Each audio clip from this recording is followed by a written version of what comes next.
तो बच्चों आय और व्यय की प्रवृत्ति और संतुलन के आधार पर बजट दो प्रकार के होते हैं। जैसा कि आप यहाँ पर देख पा रहे हैं कि बजट है किसके हिसाब से, आय व्यय की प्रवृत्ति। ये आपको ध्यान रखना है क्योंकि बजट के और भी प्रकार होते हैं। आय व्यय की प्रवृत्ति व संतुलन के आधार पर।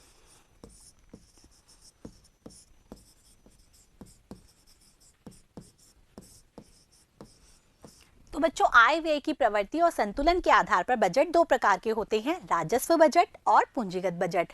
अब जो राजस्व बजट है, जैसा कि हमने बताया था बजट की परिभाषा में कि बजट क्या होता है, एक तो आय और जो व्यय है उसका विवरण होता है। तो हम राजस्व बजट को भी दो प्रकार में बांट सकते हैं, एक तो राजस्व प्राप्तियां अर्थात आय और एक होता है राजस्व व्यय। इसी प्रकार पूंजीगत बजट दो भागों में बट गया, पूंजीगत प्राप्तियां अर्थात जो आय प्राप्त हो रही है और पूंजीगत व्यय।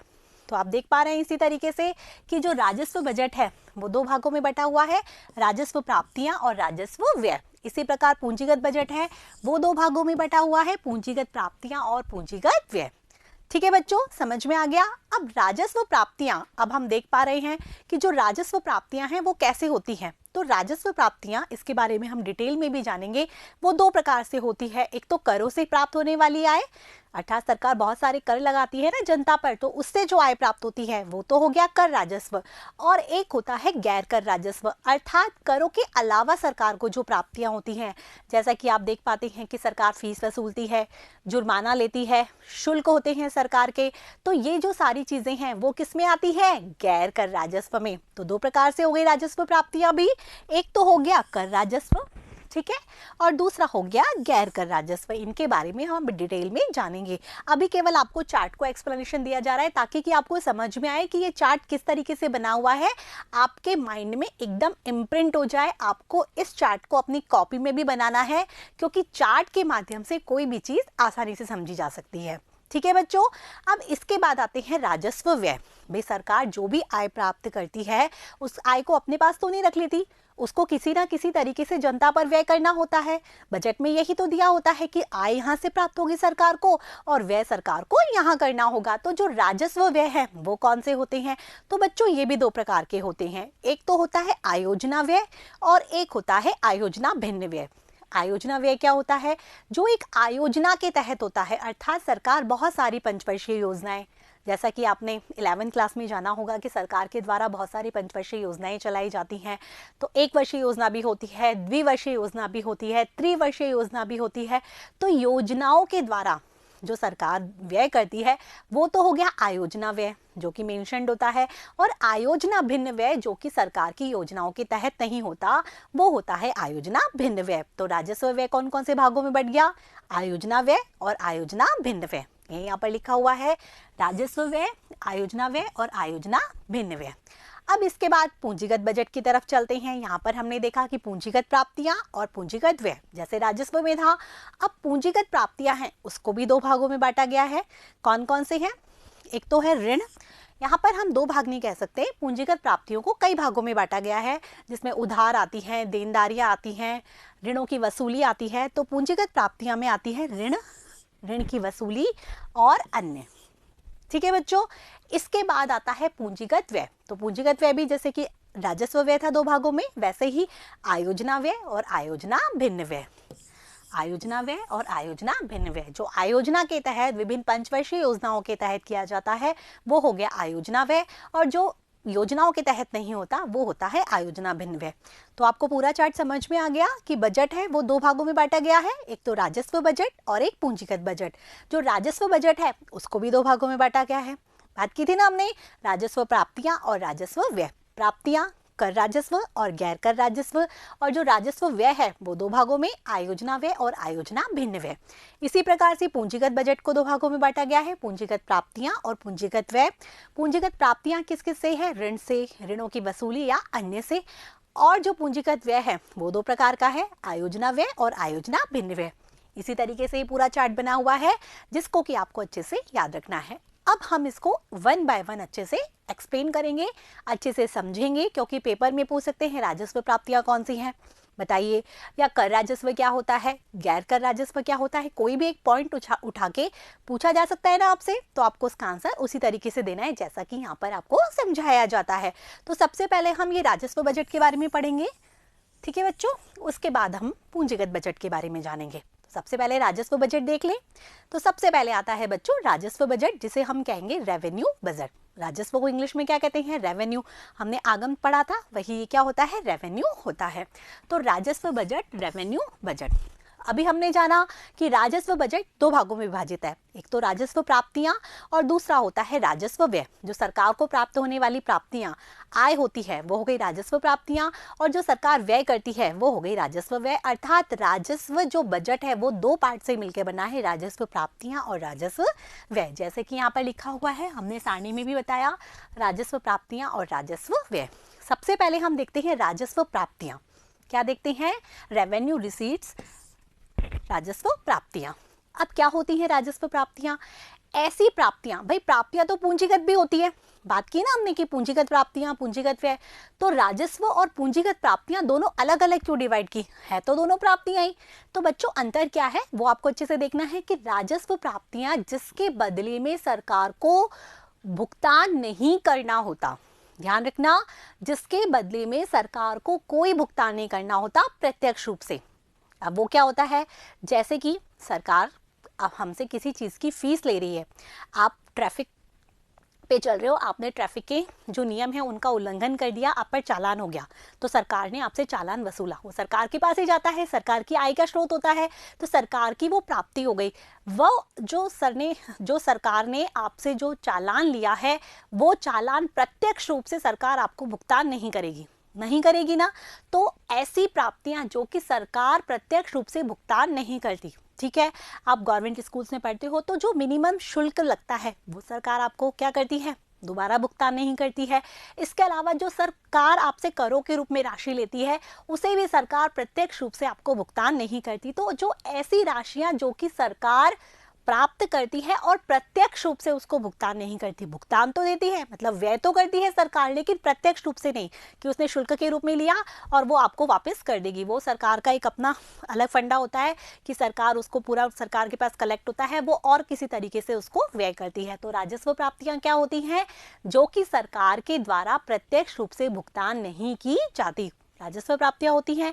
और इसका संबंध क्या होता है, उसी वित्तीय वर्ष से होता है, अर्थात उसी वित्तीय वर्ष में, मतलब जो हमारे भारतवर्ष में वित्तीय वर्ष क्या डिसाइड हुआ है, हमने काफी बार बात की ना कि 1 अप्रैल से 31 मार्च। तो 1 अप्रैल से 31 मार्च के मध्य सरकार कौन कौन सी आय प्राप्त करेगी, फीस से, जुर्माना से, शुल्क से, इसके अलावा करों से। तो ये सारी चीज आती हैं राजस्व प्राप्तियों में। इसे हम चालू खाता भी कहते हैं, क्योंकि उसका संबंध किससे होता है, उसी वित्तीय वर्ष से। समझ में आ गया बच्चों। तो यही यहाँ पर लिखा हुआ है कि ऐसी प्राप्तियां जिसके बदले में सरकार को कोई प्रत्यक्ष भुगतान नहीं करना होता, प्रत्यक्ष रूप से सरकार के द्वारा कोई भुगतान नहीं किया जाता, इसमें वह आय दर्शाई जाती है जिसका संबंध उसी वित्तीय वर्ष से होता है। जैसे मैंने आपको बताया ना, इसीलिए इसको क्या कहते हैं, चालू खाता। ठीक है बच्चों। अब इसके उदाहरण, जैसे कि हमने भी बताया कि फीस, जुर्माना, शुल्क, सरकारी ऋणों पर जो ब्याज प्राप्त होते हैं, जैसे सरकार ने जो ऋण दिया, ठीक है, ऋण देने के बाद सरकार को जो ब्याज प्राप्त हो रहा है, तो सरकार उसको भुगतान तो नहीं करेगी ना दोबारा प्रत्यक्ष रूप से। सार्वजनिक संपत्ति, जो सरकार की जो संपत्ति है, मतलब सरकार ने कोई तेल मिल खोली हुई है, कोई शुगर मिल है, सरकार का कोई उद्योग है, तो उससे सरकार को जो लाभ प्राप्त हो रहा है, आय प्राप्त हो रही है, तो सरकार उसको प्रत्यक्ष रूप से किसी को भुगतान नहीं करेगी। तो ये सारी चीजें किसमें आती हैं, राजस्व प्राप्तियों में। आपको इसको अच्छे से याद रख लेना है, जिसके बदले में सरकार कोई प्रत्यक्ष रूप से भुगतान नहीं करती। ठीक है बच्चों। तो यहाँ पर यही है, करों से प्राप्त आय, सरकारी ऋणों पर ब्याज, सार्वजनिक उपक्रमों द्वारा अर्जित लाभ। इसके एग्जाम्पल्स जरूर देख लेना, क्योंकि एग्जाम में पूछा जा सकता है राजस्व प्राप्तियों के उदाहरण दीजिए। तो आप लिख सकते हैं जो करों से प्राप्त आय है वो क्या होती है, राजस्व प्राप्तियां। सार्वजनिक ऋणों पर ब्याज है वो राजस्व प्राप्तियां होती हैं। ठीक है, इसके अलावा सार्वजनिक उपक्रमों का जो लाभ है वो भी राजस्व प्राप्तियां होती हैं। ठीक है बच्चों। अब इसे भी क्या है, राजस्व प्राप्तियों को हमने पढ़ा था चार्ट में, उसे भी दो भागों में बांटा गया है। जो राजस्व प्राप्तियां हैं इसे भी दो भागों में बांटा गया है। एक तो होता है कर राजस्व अर्थात करों से प्राप्त आय, और दूसरा होता है गैर कर राजस्व अर्थात करों के बिना, मतलब करों से अलावा जो आय प्राप्त होती है वो होती है गैर कर राजस्व, जिसके बदले में सरकार कोई प्रत्यक्ष भुगतान नहीं करती। तो कर राजस्व अर्थात टैक्स रेवेन्यू। ठीक है, तो कर राजस्व क्या हो गई? Tax revenue. अब बहुत सारे जो टैक्सेस होती हैं जो सरकार के द्वारा लगाए जाते हैं वो सारे टैक्सेस किस में आते हैं? कर राजस्व में, क्योंकि इसके बदले में सरकार कोई प्रत्यक्ष रूप से भुगतान नहीं करती। ये सरकार का क्या होता है? अधिकार होता है टैक्सेस लेना, और जनता का कर्तव्य होता है टैक्सेस देना। ठीक है बच्चों, तो जो टैक्सेस सरकार के द्वारा हम पर लगाए जाते हैं वो हमको देने होते हैं और सरकार उसको कलेक्ट करती है, और सरकार का कोई उत्तरदायित्व या रिस्पॉन्सिबिलिटीज नहीं बनती कि सरकार ने जो टैक्स लिए हैं तो वो हमको उसे भुगतान करे ही करे, तो वो प्रत्यक्ष रूप से भुगतान नहीं करती, इसीलिए ये राजस्व प्राप्तियों में शामिल किया जाता है। तो पहला क्या हो गया? कर राजस्व। और कौन कौन से टैक्सेस आते हैं? जैसे कि आयकर, निगम कर लेना बच्चों इसको, निगम कर, संपत्ति कर, उपहार कर, जीएसटी, सीमा शुल्क आदि। तो ये जो सारे टैक्सेस हैं जो कि सरकार के द्वारा जनता पर लगाए जाते हैं, सारे टैक्सेस आते हैं कर राजस्व में, और ये होती हैं राजस्व प्राप्तियां जिसके बदले में सरकार कोई प्रत्यक्ष रूप से भुगतान नहीं करती। ठीक है बच्चों, जो दूसरा आता है वो क्या आता है? गैर कर राजस्व अर्थात नॉन टैक्स रेवेन्यू। अब करों के अलावा भी तो सरकार कई प्राप्तियां करती है जिसके बदले में सरकार कोई प्रत्यक्ष रूप से भुगतान नहीं करती।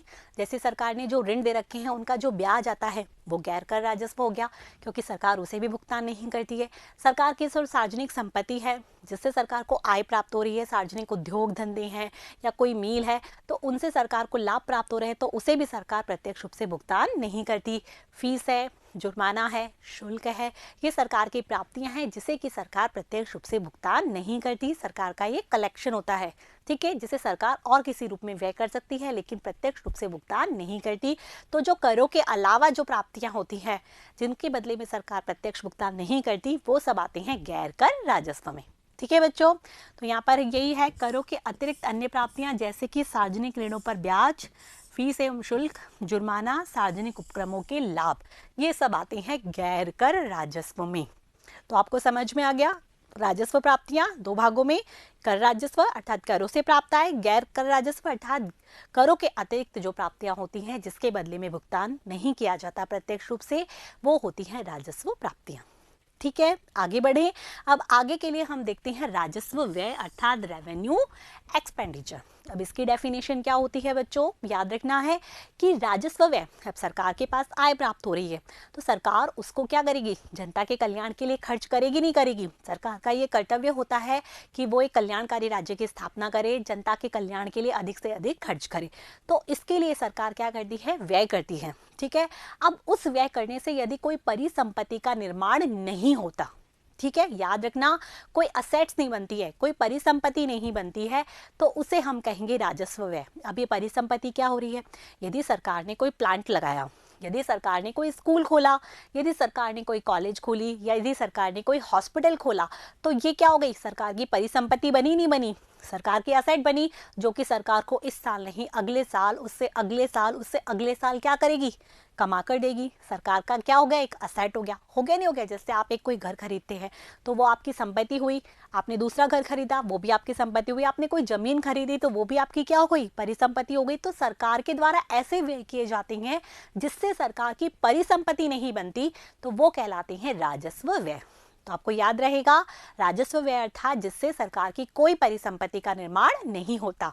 ठीक है, तो ऐसे व्यय जिनसे किसी परिसंपत्ति का निर्माण नहीं होता। जैसे कि उदाहरण देखें कि सरकार क्या करती है? जो बच्चे होशियार होते हैं, जो बच्चे अच्छे मार्क्स लेके आते हैं, उनको स्कॉलरशिप देती है। देती नहीं देती, तो स्कॉलरशिप में सरकार का व्यय तो हो जाता है लेकिन कोई परिसंपत्ति नहीं बनती। ये सामाजिक सुरक्षा हेतु खर्च की गई राशि होती है। सरकार वृद्ध जो लोग होते हैं उनको क्या करती है? पेंशन देती है।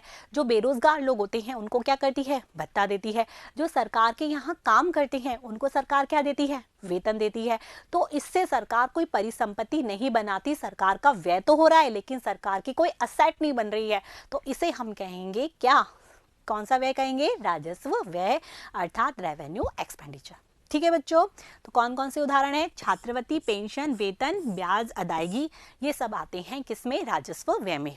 अब जैसा कि हमने चार्ट में पढ़ा था कि राजस्व व्यय को भी दो भागों में बांटा गया है, एक तो होता है आयोजना व्यय, अर्थात जो प्लान्ड रूप से एक्सपेंडिचर होता है, जो कि योजनाओं में क्या होता है, इंगित होता है। इसके अलावा होता है गैर योजनागत व्यय, जिसको कि हम कहते हैं नॉन प्लान्ड एक्सपेंडिचर, जो कि विभिन्न योजनाओं में नहीं कहा जाता है। तो यहाँ पर ये देख लेते हैं कि इसे दो भागों में बांटा जा सकता है, आयोजना व्यय अर्थात प्लान्ड एक्सपेंडिचर, और विभिन्न आयोजनाओं में। जैसे कि आपने पंचवर्षीय योजनाओं को पढ़ा हो 11th में, तो आपने देखा होगा कि इस पंचवर्षीय योजना में शिक्षा पर इतना, सेवा पर इतना, कृषि पर इतना, उद्योग धंधों पर इतना खर्च किया गया था। तो क्या होता है, जो योजनाएं बनती हैं उसमें पहले से ही मेंशन होता है कि इस मद पर इतना खर्चा किया जाएगा। तो विभिन्न योजनाओं में जो खर्चा किया जाता है, जो कि कोई परिसंपत्ति का निर्माण नहीं होता उससे, तो वो कहलाता है कौन सा व्यय, योजनागत व्यय। ठीक है, प्लान्ड एक्सपेंडिचर। तो क्या क्या उदाहरण है इसके, कि विभिन्न योजनाओं में व्यय, जैसे कृषि पर, शिक्षा पर, स्वास्थ्य पर, संचार पर, परिवहन पर, ऐसे व्यय करना जिनसे कोई परिसंपत्ति का निर्माण नहीं होता। ठीक है, जैसे कृषि का उदाहरण ले लो, तो कृषि में जो किसान है उसको मुआवजा दिया जाएगा। तो मुआवजा यदि किसान को दिया जाएगा तो इससे क्या होगा, कोई परिसंपत्ति का निर्माण तो नहीं होगा। शिक्षा के तहत जो शिक्षा में जो वेतन कर्मचारी काम कर रहे हैं, शिक्षक काम कर रहे हैं, उनको क्या दिया जाएगा, वेतन दिया जाएगा, उनको बोनस दिया जाएगा। तो ये सारी चीज़ें क्या आएगी, परिसंपत्ति का निर्माण नहीं करते, तो ये सब इसमें आएगी योजनागत व्यय में, और वो भी किसमें, राजस्व व्यय में। ठीक है बच्चों, समझ में आ गया। तो योजना व्यय कौन से होते हैं, कृषि, शिक्षा, स्वास्थ्य, संचार, परिवहन, ये जो कि प्लान्ड रूप से व्यय किए जाते हैं। अब जो दूसरा है वो है आयोजना भिन्न व्यय, जिसे गैर योजनागत व्यय भी कह सकते हैं, नॉन प्लान्ड एक्सपेंडिचर। ठीक है, आयोजना भिन्न व्यय जिसे नॉन प्लान्ड एक्सपेंडिचर भी कहते हैं। अब विभिन्न योजनाओं के अतिरिक्त जो व्यय होते हैं, जैसे कि जो सरकार है वो ब्याज देगी, सरकार ने जो ऋण ले रखा है उस पर ब्याज देगी नहीं देगी, तो ये किसी योजनाओं में नहीं लिखा होता। सरकार के पास जो कर्मचारी काम कर रहे हैं तो सरकार उनको क्या देगी, वेतन देगी।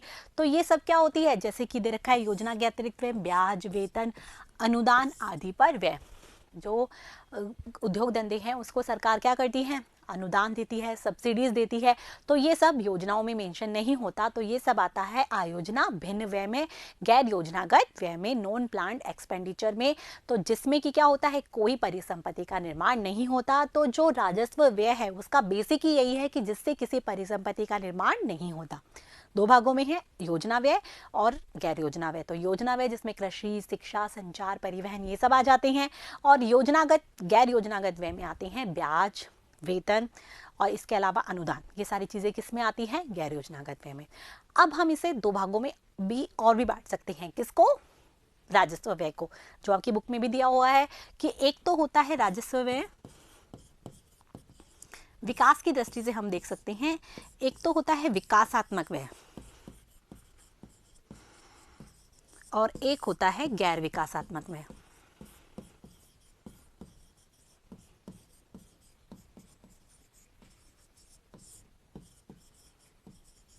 ठीक है बच्चों, तो अब विकासात्मक व्यय, जैसा कि आपको नाम से ही विदित हो रहा होगा कि विकासात्मक व्यय जिससे कि देश का विकास होता है, विकास को दिशा मिलती है, विकास देश में जो आगे प्रगति होती है वो कहलाता है विकासात्मक व्यय। जैसा कि हमने आयोजना व्यय पढ़ा था, वो सारे व्यय कौन से हैं, विकासात्मक, जैसे कि जिसमें आता है कृषि पर व्यय हुआ, शिक्षा पर व्यय हुआ, संचार पर, परिवहन पर, कोई जो बांध है उस पर कोई किया, उसमें परिवहन के साधनों पर जो लगा, ये सारी चीज़ें क्या होती हैं, विकासात्मक व्यय, जिस क्योंकि इससे सरकार को क्या होता है, देश में को विकास करना होता है। और जो गैर विकासात्मक व्यय होते हैं, जैसे कि ब्याज की अदायगी हो गई, हुई नहीं हुई, अनुदान दिया गया, वेतन दिया गया जो सरकारी सेवाओं में लगे हुए हैं, तो ये सारे व्यय कौन से होते हैं, गैर विकासात्मक, क्योंकि इनसे देश में कोई विकास नहीं होता। तो समझ में आ गया कि राजस्व व्यय क्या होता है, जिससे कि परिसंपत्ति का निर्माण नहीं होता। आयोजना व्यय और आयोजना भिन्न व्यय से दो भागों में बांटा है, इसे और दो भागों में बांट सकते हैं, विकासात्मक जिनसे कि विकास होता है जिन व्ययों से, और गैर विकासात्मक जिनसे कि कोई विकास नहीं होता। तो आपको राजस्व बजट तो अच्छे से समझ में आ ही गया, जिसमें हमने पढ़ा दो भागों में राजस्व प्राप्तियां, कर राजस्व और गैर कर राजस्व, जिसको कि हमने अच्छे से डिस्क्राइब किया कि जिससे के बदले में सरकार को कोई प्रत्यक्ष रूप से भुगतान नहीं करना होता। फिर हमने राजस्व व्यय पढ़ा जिससे कोई परिसंपत्ति का निर्माण नहीं होता, तो वो क्या होता है, राजस्व व्यय होता है। और इसे भी हमने दो भागों में देखा, आयोजना व्यय और आयोजना भिन्न व्यय। तो राजस्व बजट आपको अच्छे से समझ में आ गया। अब आगे बढ़े तो आगे आता है बच्चों पूंजीगत बजट। ठीक है, कैपिटल बजट। तो जैसे राजस्व बजट दो भागों में बटा हुआ था, प्राप्तियां और व्यय, वैसे ही पूंजीगत भी दो भागों में बटा हुआ है, पूंजीगत प्राप्तियां और पूंजीगत व्यय। ठीक है, क्योंकि प्राप्तियां भी होती हैं सरकार को और सरकार को व्यय भी करना होता है। अब पूंजीगत प्राप्तियां सबसे पहले हम देखते हैं कैपिटल रिसीप्ट्स क्या क्या होते हैं। तो जैसे कि हमने पढ़ा था राजस्व प्राप्तियों में कि जिसके बदले में सरकार को कोई प्रत्यक्ष रूप से भुगतान नहीं करना होता, तो वो क्या होती हैं, राजस्व प्राप्तियां। अब इसका उल्टा ले लो कि जिसके बदले में सरकार को प्रत्यक्ष रूप से भुगतान करना होता है, तो वो क्या कहलाती हैं, पूंजीगत प्राप्तियां। जैसे सरकार ने जनता से ऋण ले लिया, जनता से ले लिया, विदेशों से ले लिया या केंद्रीय बैंक से ऋण ले लिया, तो वो ऋण तो लेने के बाद सरकार की तो क्या हो गई, प्राप्तियां हो गई नहीं हो गई, लेकिन वो ऋण सरकार को दोबारा लौटाना होगा नहीं होगा, लौटाना तो होगा, ब्याज सहित लौटाना होगा। तो ये सब कहलाएगा क्या, पूंजीगत प्राप्तियां, जिसके बदले में सरकार को भुगतान करना होता है। ठीक है बच्चों, समझ में आया। या सरकार को कोई उधार लेना होता है या सरकार को कोई देनदारी होती है सरकार की, तो ये सब शामिल होती है पूंजीगत प्राप्तियों में, जिसके बदले में सरकार को भुगतान करना होता है। तो जो राजस्व प्राप्तियां हैं और जो पूंजीगत प्राप्तियां हैं, उसमें एक इजीली डिफरेंस आपको समझ में आ गया कि राजस्व प्राप्तियों से तो क्या होता है, सरकार को प्रत्यक्ष रूप से भुगतान नहीं करना होता, जबकि जो पूंजीगत प्राप्तियां हैं उसमें क्या होता है, सरकार को प्रत्यक्ष रूप से भुगतान करना होता है। ठीक है बच्चों, समझ में आ गया। तो यहाँ पर यही देखते हैं कि जिसके बदले में सरकार को भुगतान करना होता है। ठीक है, कि राजस्व प्राप्तियां क्या, पूंजीगत प्राप्तियां क्या होती है, जिसके बदले में सरकार को भुगतान करना होता है। उदाहरण जैसे मैंने आपको बताया, ऋणों की वसूली, विविध प्राप्तियां, उधार व अन्य देनदारियां। मेन तो इसमें ऋणी होते हैं जिसको कि सरकार को दोबारा लौटाना होता है, और भी कोई देनदारी जो सरकार ने ले रखी है वो सरकार को दोबारा लौटानी होती है, तो वो आती है सब पूंजीगत प्राप्तियों में। तो इससे क्या होती है, सरकार की रेस्पॉन्सिबिलिटीज बढ़ जाती है, बढ़ जाती नहीं बढ़ जाती है। ठीक है बच्चों, इसके बाद आता है पूंजीगत व्यय, कैपिटल एक्सपेंडिचर। अब जैसे कि हमने राजस्व व्यय में पढ़ा था कि राजस्व व्यय वो होता है जिससे कि क्या होता है, कोई परिसंपत्ति का निर्माण नहीं होता। तो इसका उल्टा कर लीजिए, पूंजीगत व्यय होता है जिससे कि परिसंपत्ति का निर्माण होता है। जबकि सरकार के द्वारा स्कूल खोले जाते हैं, कॉलेज खोले जाते हैं, हॉस्पिटल्स खोले जाते हैं या कोई मशीनरीज, प्लांट्स, ये सब लगाए जाते हैं, सरकार के खर्च होते हैं। तो इसमें क्या होता है, परिसंपत्ति बनती है नहीं बनती है, तो ये सब शामिल होगा पूंजीगत व्यय में। सरकार के द्वारा बांध बनाए जाते हैं, सड़कें बनवाई जाती हैं, पुल बनवाए जाते हैं, तो ये सारे आएंगे पूंजीगत व्यय में, जिससे कि परिसंपत्ति का निर्माण होता है। जबकि राजस्व व्यय से कोई परिसंपत्ति का निर्माण नहीं होता। ठीक है, ऐसे व्यय जिनसे परिसंपत्ति का निर्माण होता है। अब बच्चों क्या होता है, ये व्यय तो उस साल में किए जाते हैं, जो पूंजीगत व्यय है व्यय तो उस साल में किए जाते हैं, लेकिन इससे सरकार को आने वाले वर्षों तक लाभ होता रहता है। जैसे कि हमने बात की थी ना कि सरकार ने क्या किया, 100 करोड़ रुपए लगा दिए अभी किसी प्रोजेक्ट में, बांध बनवाने में, पुल बनवाने में, लेकिन वो जनता को और फायदा पहुंचाते चले जाएंगे और आने वाले वर्षों तक उससे सरकार को क्या होता चला जाएगा, लाभ होता चला जाएगा। तो यही है कि ऐसे व्यय चालू वर्ष में कर दिए जाते हैं, किंतु सामाजिक कल्याण तो कई वर्षों तक होता रहता है। एक स्कूल पता नहीं कौन से सालों से खुली हुई है, लेकिन वो आने वाले सालों तक जनता की भलाई करती रहती है, बहुत सारे बच्चे वहां से पढ़ के निकलते हैं, तो इससे सामाजिक कल्याण कई वर्षों तक होता रहता है। तो पूंजीगत व्यय से क्या होता है, सरकार की परिसंपत्ति का निर्माण होता है और जो आने वाले सालों तक क्या होता रहता है, लोगों का सामाजिक कल्याण होता रहता है। उदाहरण जैसे कि मैंने भी बताया, बांध, सड़क, भवन निर्माण आदि पर व्यय, बांध बनवाए, सड़क बनवाए, या फिर सरकार ने पुल बनवाया, स्कूल खोली, कॉलेजेस खोली, तो ये सभी क्या आते हैं, पूंजीगत व्यय, जिससे सरकार की परिसंपत्ति का निर्माण होता है। ठीक है बच्चों, समझ में आ गया। तो यहाँ पर आपने अच्छे से देख लिया कि पूंजीगत व्यय क्या होता है। अब इसे भी दो भागों में बांटा जाता है, जैसा कि हमने राजस्व व्यय को बांटा था, जो आयोजना के तहत होता है वो तो आयोजना व्यय, और जो आयोजना से अतिरिक्त किया जाता है वो आयोजना भिन्न व्यय, नॉन प्लान एक्सपेंडिचर। इसे दो भागों में बांटा जाता है, आयोजना व्यय, प्लान्ड एक्सपेंडिचर। जैसे कि विभिन्न योजनाओं के तहत बांध निर्माण, अस्पताल निर्माण, स्कूल निर्माण योजनाओं के तहत होता है, तो वो हो गया आयोजना व्यय। विभिन्न योजनाओं के माध्यम से बांध निर्माण, सड़क निर्माण, अस्पताल भवन, स्कूल भवन पर व्यय, तो ये सब क्या होगा, योजना व्यय। और गैर योजनागत व्यय में कौन कौन से आएंगे, नॉन प्लान्ड एक्सपेंडिचर में सरकारी कंपनियों के शेयरों की खरीद, ये किसी आयोजना के तहत नहीं की जाती है, बल्कि बिना आयोजना के की जाती है। तो सरकारी कंपनी के जो शेयर हैं उनकी खरीद करना, तो ये भी तो व्यय हो गया ना सरकार का। इसके बाद राज्य सरकार और अन्य संस्थाओं को क्या देना, ऋण देना। ठीक है। तो उनसे जो राज्य सरकार है और अन्य संस्थाएं हैं उनको क्या करती हैं, जो ऋण है वो चुकाती हैं। तो ये सारी किस में आएगी, आयोजना भिन्न व्यय में। समझ में आ गया बच्चों। तो जिनसे किसी परिसंपत्ति का निर्माण होता है, क्योंकि राज्य सरकारों और अन्य संस्थाओं को ऋण दी जाती है तो वो परिसंपत्ति बनाती है ना उससे, तो ये सारी चीजें किस में आएगी, पूंजीगत व्यय में। तो आपको समझ में आ गया। हमने पूंजीगत बजट के बारे में पढ़ा, जिसमें हमने पढ़ा पूंजीगत प्राप्तियां और पूंजीगत व्यय। पूंजीगत प्राप्तियां जिनसे कि सरकार को भुगतान करना होता है, जिसमें अधिकतर ऋणों की वसूली, उधार और अन्य देनदारियां आती हैं। फिर पूंजीगत व्यय के बारे में पढ़ा, जिसपे कि किसी न किसी परिसंपत्ति का निर्माण होता है। इसमें हमने आयोजना व्यय के बारे में और आयोजना भिन्न व्यय के बारे में जाना। तो आपको वो जो पूरा चार्ट मैंने पढ़ाया था उसके अंदर एक एक टॉपिक अच्छे से पढ़ाया गया है। तो आशा है कि आपको अच्छे से समझ में आ गया होगा और आप डिस्क्राइब भी कर सकते हैं कि राजस्व प्राप्तियां और पूंजीगत प्राप्तियों में क्या अंतर है, राजस्व व्यय और पूंजीगत व्यय में क्या अंतर है। ठीक है बच्चों। अब इसको हम एक सारणी के द्वारा अच्छे से और बता सकते हैं कि राजस्व प्राप्तियों में क्या क्या आता है, पूंजीगत प्राप्तियों में क्या आता है, राजस्व व्यय में क्या शामिल किया जाता है और पूंजीगत व्यय में क्या शामिल किया जाता है, जिससे कि ये सारी चीजें जो अभी आपको पढ़ाई गई हैं वो और भी अच्छे से क्लियर हो जाएंगी। तो देखें हम, तो सबसे पहले हम देखते हैं राजस्व बजट, जिसके की दो पार्ट हैं, राजस्व प्राप्तियां और राजस्व व्यय। जैसा कि हमने अध्ययन किया, राजस्व प्राप्तियां हमने देखा कि दो प्रकार से होती हैं, एक तो करों से प्राप्त आय और एक गैर करों से प्राप्त, अर्थात करों के अतिरिक्त जो आय प्राप्त होती है। तो इसमें कर आय आ गई, लाभ और लाभांश, जो सार्वजनिक क्षेत्र के जो उद्योग धंधे हैं उनसे जो सरकार को प्राप्त आय होती है या लाभ होते हैं वो इसमें शामिल होते हैं। ब्याज से जो प्राप्त आय होती है वो इसमें शामिल होता है। और गैर कर आय अर्थात करों के अतिरिक्त फीस, जुर्माना, शुल्क आदि से जो आय प्राप्त होती है वो सारी प्राप्तियों में शामिल की जाती है, अर्थात जिसके बदले में सरकार को प्रत्यक्ष रूप से भुगतान नहीं करना होता। ठीक है बच्चों।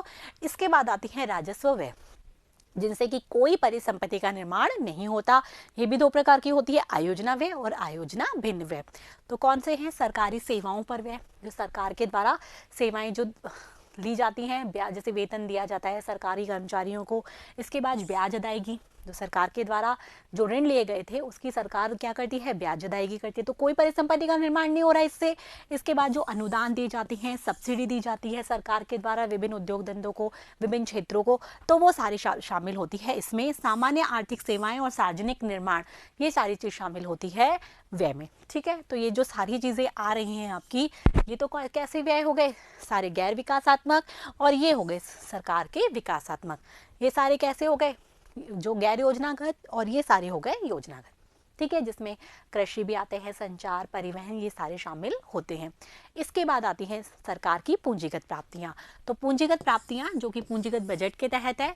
पूंजीगत प्राप्तियां अर्थात जिसमें क्या क्या आता है, जैसे हमने बात की थी कि सरकार के द्वारा विभिन्न क्षेत्रों से जो ऋण लिए जाते हैं, उधार होती है, देनदारियां होती हैं, ये सारी शामिल होती है, जिसके बदले में सरकार को भुगतान करना होता है। तो निवल घरेलू ऋण अर्थात घरेलू क्षेत्र से जो सरकार के द्वारा ऋण लिए जाते हैं, विदेशों जो सरकार ऋण लिए जाती हैं, ऋणों की सरकार को क्या करनी होती है, वापसी करनी होती है। लोक सेवा प्राप्तियां, ये सारी किसमें शामिल होती हैं, पूंजीगत बजट में, प्राप्तियों में। अब इसके बाद पूंजीगत व्यय अर्थात जिनसे कोई न कोई परिसंपत्ति का निर्माण अवश्य होता है। जैसे परिसंपत्तियों का निर्माण होता है, चाहे वो संचित कोष में हो से खर्च किया जाए, चाहे वो आकस्मिक कोष से खर्च किया जाए। तो ये सब आता है पूंजीगत व्यय में, जिसमें आयोजना व्यय आते हैं और गैर आयोजनागत व्यय आते हैं। ठीक है बच्चों, तो समझ में आ गया आपको बजट के दो प्रकार। यहाँ पर हमने जाने आय व्यय की प्रवृत्ति और संतुलन के आधार पर राजस्व बजट और पूंजीगत बजट। राजस्व बजट में भी हमने दो बातें की, राजस्व प्राप्तियां जिसमें कर राजस्व और गैर कर राजस्व आए। फिर हमने राजस्व व्यय की बात की जिसमें योजनागत व्यय और गैर योजनागत व्यय है। फिर हमने पूंजीगत बजट की बात की जिसके भी दो भाग है, पूंजीगत प्राप्तियां और पूंजीगत व्यय। और पूंजीगत प्राप्तियों में हमने बात की ऋणों की वापसी, उधार या अन्य देनदारियां, ये सारी चीजें हमने देखी। फिर पूंजीगत व्यय में भी दो भागों में बांटा गया है, आयोजना व्यय और आयोजना भिन्न व्यय। तो आशा है कि आपको ये सारी चीजें अच्छे से समझ में आ गई होगी। आप ये पूरी जो चीजें आपको समझाई गई है इसको अपनी कॉपी में नोट कर लीजिएगा। चार्ट है वो अच्छे से बना लीजिएगा, कॉपी में अपने दिमाग में अच्छे से छाप लीजिएगा, क्योंकि ये चार्ट आपको अच्छे से याद होगा तो आप टॉपिक वाइज सब चीजें अच्छे से देख सकते हैं। और मेन बात यह है कि आपको राजस्व और पूंजीगत में क्या डिफरेंस होता है ये आपको अच्छे से आना चाहिए, क्योंकि इससे रिलेटेड क्वेश्चन पेपर में पूछे जाते हैं। ठीक है बच्चों, तो अब आगे के वीडियो में हम क्या पढ़ेंगे, अभी तो हमने बजट के प्रकार, आय व्यय की प्रवृत्ति और संतुलन के आधार पर पढ़े। अब वर्तमान परिवेश में बजट कौन कौन से होते हैं तो इसके बारे में हम जानेंगे नेक्स्ट वीडियो में। तब तक के लिए आपको पूरा जो लेसन जो पढ़ाया जा रहा है उसको अच्छे से पढ़ लेना है, मेरे साथ बने रहना है, पढ़ते रहना है, बढ़ते रहना है। Thank you.